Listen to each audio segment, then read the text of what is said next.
खा लो। बेटी बेटी मेरा तुम तक पहुंचना बहुत मुश्किल है। सारे इलाके की पुलिस कुत्ते की तरह मेरे पीछे पड़ गए हैं। आप बात कहाँ से कर रहे हैं? इसी शहर से। लेकिन आप वापस आए क्यों? बेटी सिर्फ ये बताने की कोई तुम पर नजर रख रहा है, लगातार तुम्हारा पीछा किया जा रहा है। किसी मुसीबत में न पड़ जाओ बस, इसीलिए मैं यहाँ आ गया। मुसीबतों से खेलना अब मेरी आदत बन चुकी है। आप मेरी चिंता मत कीजिए। पीछा करने वाला गोस्वामी है, दिनेश राय ये सब करवा रहा है। कल से कोई तुम्हारा पीछा नहीं करेगा। कैसे? पीछा करने वाला कल के बाद इस दुनिया में जिंदा नहीं रहेगा। नहीं, प्लीज, आप ऐसा कुछ भी नहीं करेंगे। देखो बेटी, मैंने इतने अपराध किए हैं कि अब इसकी सजा सिर्फ फांसी है। एक और सही, लेकिन तुम्हें तुम्हारे मकसद में पहुंचाने के बाद ही मैं अपने आप को कानून के हवाले करूंगा। खैर छोड़ो, माँ कैसी है? पहले से बहुत अच्छी हैं। अब मेरी बात मानती हैं। मैं कोशिश करूंगा कि मैं तुमसे मिलूं। ठीक है, आप अपना ख्याल रखना। बाय। बाय।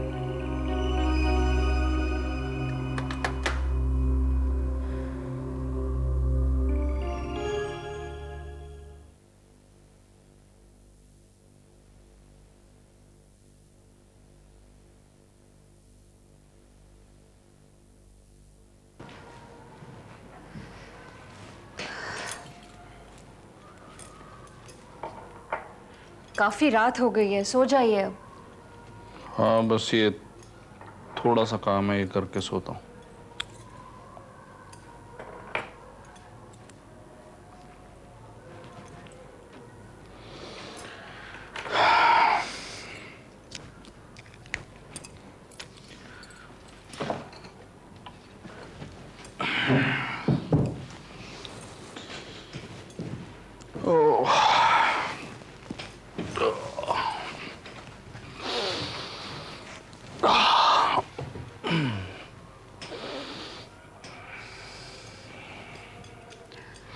सुबह आप मेरा एक काम कर देंगे? हाँ जरूर, बोलो। दादा को पूछिएगा कि वो खपोली उस पागल खाने क्यों गए थे। क्या दादा वहां गए थे? हाँ, और मैं भी ऐसी ही चौंकी थी उन्हें वहां देखकर। प्लीज आप कल दादा से पूछिएगा कि वो वहां क्यों गए थे। तुम ही पूछ लेती ना जब तुम उनसे मिली थी। पूछा था मैंने, लेकिन उन्होंने कोई जवाब ही नहीं दिया। निकल गए बस वहां से ऐसे। तुम्हारे कहने का मतलब क्या है?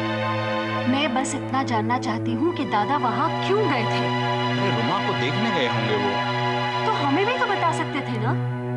अरे हर बात क्या हमें बताना जरूरी है? हम भी तो रुमा दी को ढूंढ रहे हैं ना। तो अगर हमें दादा बोलते कि वो वहां जा रहे हैं तो आप या मैं उनके साथ चले जाते। तो यही तो है शायद जो वो नहीं चाहते। अकेले ही रुमा दी के बारे में कुछ जानना चाहते हैं। देखो स्मृति, तुम फिर से शक कर रही हो। अच्छा ठीक है, मैं सुबह दादा से बात कर लूँ। ओके, अब सो जाओ प्लीज।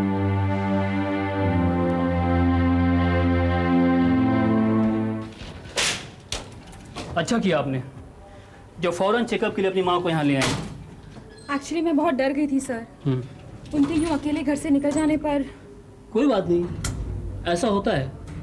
15 सालों से मरीज के दिमाग में एक सेल बना हुआ था जो धीरे धीरे टूट रहा है। ऐसी हालत में मरीज अपनी पुरानी यादों के साथ तुरंत जुड़ना चाहता है, और आपकी माँ के साथ भी ऐसा ही हो रहा है।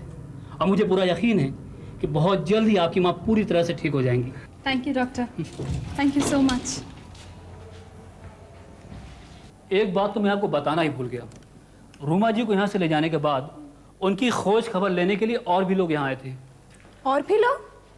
कौन? कोई स्मृति जी, आप बैठिए, पुलिस इंस्पेक्टर के साथ यहाँ आई थी। बाद में वो यहाँ अकेली भी आई थी। और फिर कौन? मिस्टर दिनेश राय, उन्होंने मुझे अपना कार्ड भी दिया था। हाँ, मैं तो भूल ही गया। उन्होंने कहा जैसे ही आप लोग यहाँ पर आए मैं उन्हें फौरन इत्तला करूँ। मैं भी फोन करता हूँ। इस गुस्ताखी के लिए माफी चाहती हूँ डॉक्टर साहब। लेकिन हर डॉक्टर यही चाहता है कि उसका मरीज जल्द से जल्द ठीक हो जाए। आप भी यही चाहते होंगे, है ना? फिर इन लोगों को प्लीज खबर मत कीजिए, क्योंकि मेरी माँ को इस हालत तक पहुंचाने वाले यही लोग हैं। प्लीज डॉक्टर साहब, मुझे इस वक्त माफ कर दीजिए। वक्त आने पर मैं आपको सब कुछ बता दूंगी। मुझे उम्मीद है आप मेरी मदद करेंगे। Thank you. चलो, चप्पल उतारो।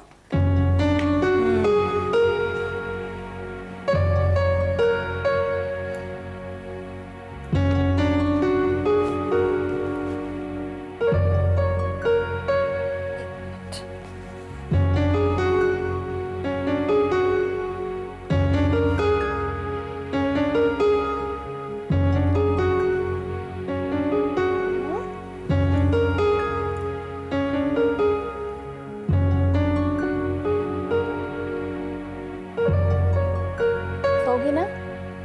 Very good.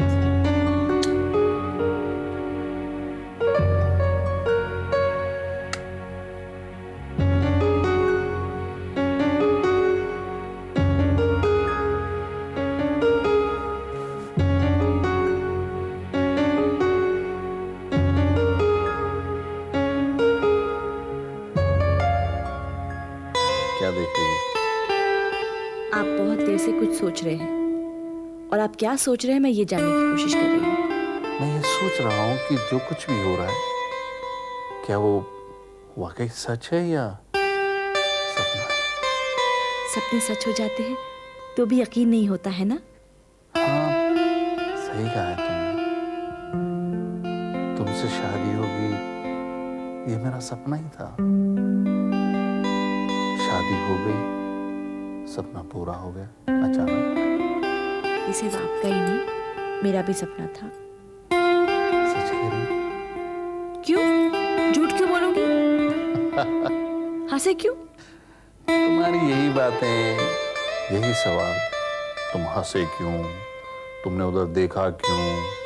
ऐसा क्यों किया? ठीक है, अगर मेरे सवाल आपको इतना परेशान करते हैं तो मैं आपसे कभी सवाल नहीं करूंगी। अरे बाप रे, लेकिन ऐसा तो हो ही नहीं सकता है ना। बिल्कुल हो सकता है। नहीं हो सकता है। हो सकता है। अच्छा बात सुनो। नहीं, मुझे कुछ नहीं सुनना। सुनो तो। नहीं, मैंने कहा ना मुझे नहीं सुनना। अरे सुनो ना। मुझे आपसे बात ही नहीं करनी। बात तो सुनो। नहीं, बिल्कुल नहीं। अच्छा इधर मुंह करो।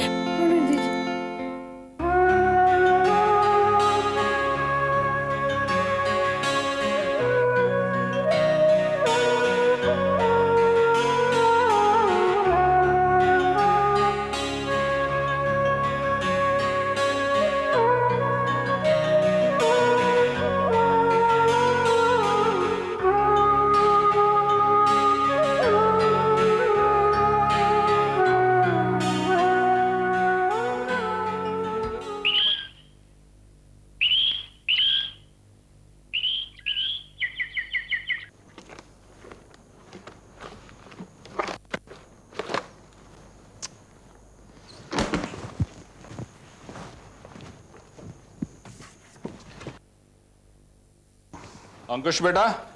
जी। ओह हाँ बेटा, मैं जरा ऑफिस लेट आऊंगा, तुम मेरा काम करते हुए निकल जाओगे। बिल्कुल। ये एक बहुत ही इंपॉर्टेंट एडवर्टाइजमेंट का आर्ट वर्क है, मैंने इसे अप्रूव कर दिया। तुम ऐसे करना, अपनी एड एजेंसी को देते हुए निकल जाना, ठीक है? जी। और हाँ याद रखना, पिछले 2 हफ्ते से सिलीगुड़ी के ऑफिस में हमारा मैनेजर नहीं है, ये उसकी अपॉइंटमेंट के लिए है। वहाँ काम बहुत सफ़र कर रहा है, इसलिए ये संडे के एडिशन में किसी भी तरह आ जाना चाहिए। ओके? बिल्कुल। Bye bye.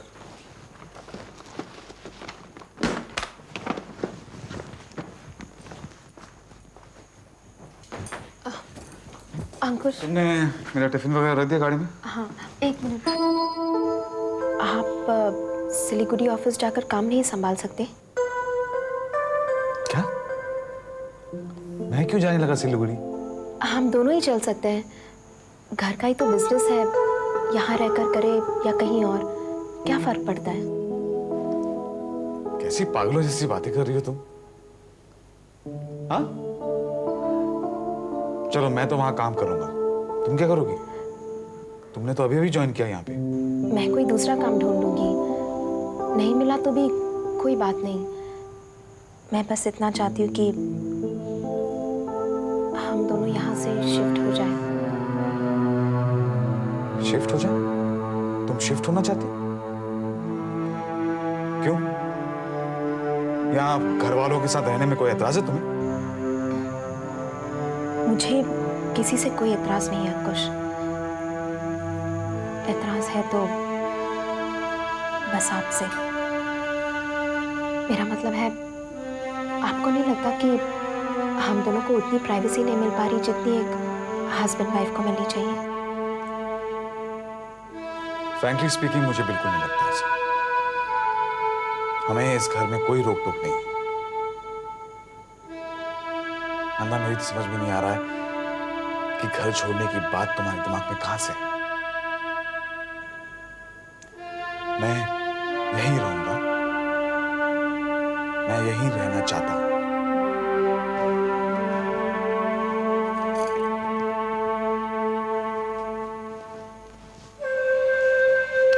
Come on Nanda, office नहीं जाना है? नहीं, आप जाइए, मैं देर से जाऊंगी।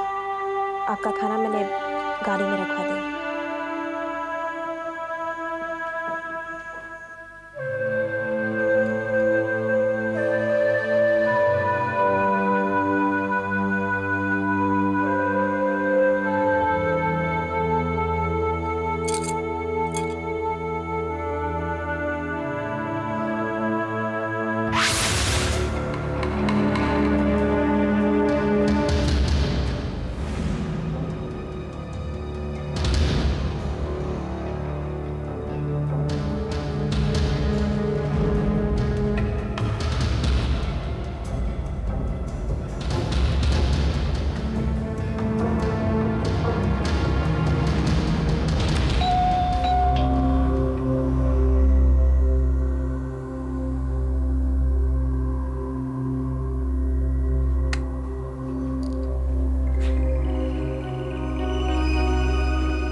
रुमा सो गई? जी वो तो सो गई। डॉक्टर ने क्या कहा? आपको कैसे पता मैं हॉस्पिटल गई? ये जानकर तुम क्या करोगे बेटी? लेकिन ये जानकर आपको ताज्जुब जरूर होगा। माँ के जिंदा होने की खबर राय परिवार को लग गई है। Good, very good. यानी आप मंजिल के बहुत करीब पहुंच गए। एक कहानी का अंत निश्चित है। वैसे मैंने डॉक्टर को तो किसी भी तरह समझा दिया है, लेकिन पुलिस यहाँ किसी भी वक्त पहुंच सकती है। इसीलिए तो मैं यहाँ आया हूँ बेटी। हम सुबह होने से पहले ये जगह छोड़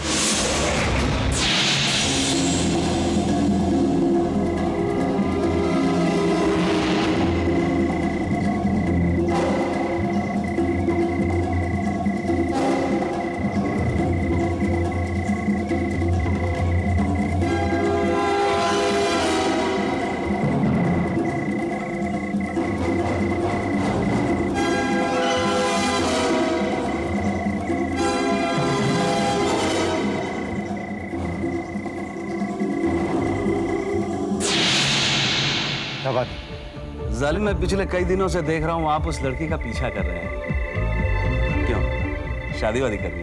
just shut up. Shut up. चलिए शट अप ही सही। आप ये बताइए कि आप उस लड़की के पीछे अपना टाइम क्यों खोटी कर रहे हैं? आपसे मतलब? जी मतलब तो कुछ भी नहीं है। वैसे आपको तो पता ही है कि किसी लड़की का पीछा करने पर क्या हासिल हो सकता है। अब देखिए ना, मेरी एक आवाज पर ये सारा मोहल्ला यहाँ इकट्ठा हो जाएगा। उसके बाद आपको तो पता ही है। क्या बकवास कर रहे हैं आप? ऐसा आपको लगता है? बस इस लड़के के बारे में आपको जो भी पता करना है वो सारी बातें तो मैं आपको यूं ही बता सकता हूँ। उसके बाद आपको लगेगा मैं बकवास नहीं हूँ, बल्कि काम की बात कर रहा हूँ।